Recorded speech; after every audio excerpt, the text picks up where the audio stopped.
nawawala na, pinaghahanap na si Norman Mangusin aka Francis Leo Marcos. Nawala na.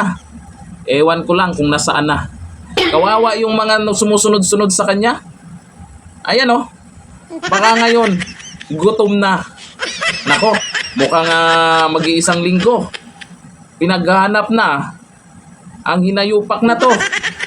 Dahil ba sa videong ito? Well, I think ngayong itong election na ito naging mas mahigpit ngayon because of I think based on the experience din ni Chairman Garcia, di ba? Dahil being an election lawyer, marami siyang naging kliyente, na marami din siguro silang mga na-encounter na mga nag-endorse.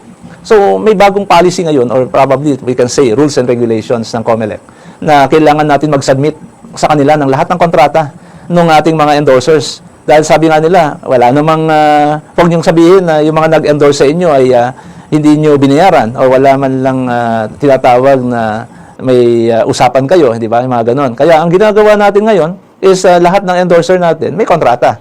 At sila ay dumadaan sa mga talent company, kung minsan naman directly, pero mas madalas sa talent company dahil mas managers nila ang kausap at yun yung ginagawa natin, including the contract. The contract will be submitted to COMELEC and then in the end of the day, yung pagkatapos ng election, submission ng mga total expenses. So I think naging maganda rin naman yung policy na yan dahil kahit papano na babawasan yung sakit ng ulo ng bawat kandidato na kung minsan ay sila ay na nagkakaroon ng violation. At least ngayon ang COMELEC ay binigyan na tayo ng guidance kung paano ang gagawin from the very start ng kampanya ay inilatag na nila ang mga kondisyon nila.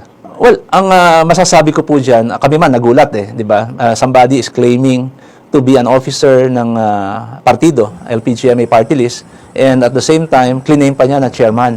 Nang dahil sa video na yan, di ko lang alam kung anyari na sa idol nyo.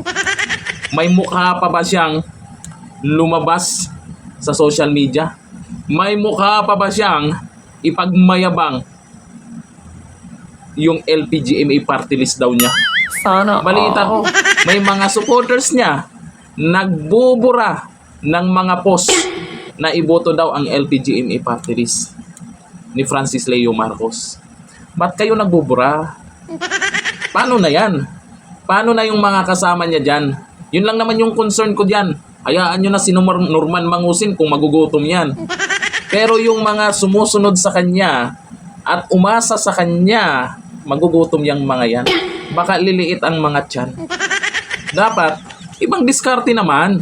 Yung hindi halata, yung pambubudol nyo dyan. Kasi naman, kung ano yung pamamaraan mo noon, ganun pa rin ngayon. Wala na bang ibang tactics dyan?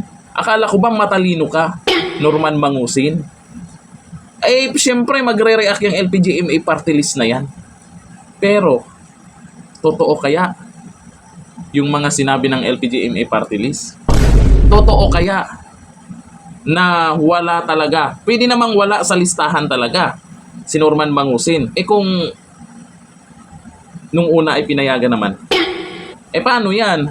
Wala ka ng singhot-singhot dyan. Nakakamiss din yan, Norman Mangusin. Diba? Singhot ka ng singhot. O ngayon, paano yan? Hindi na namin makikita sa social media kung paano ka sumisinghot dyan. Kawawa naman. Hanggang dito na lang. Thank you. Bye-bye.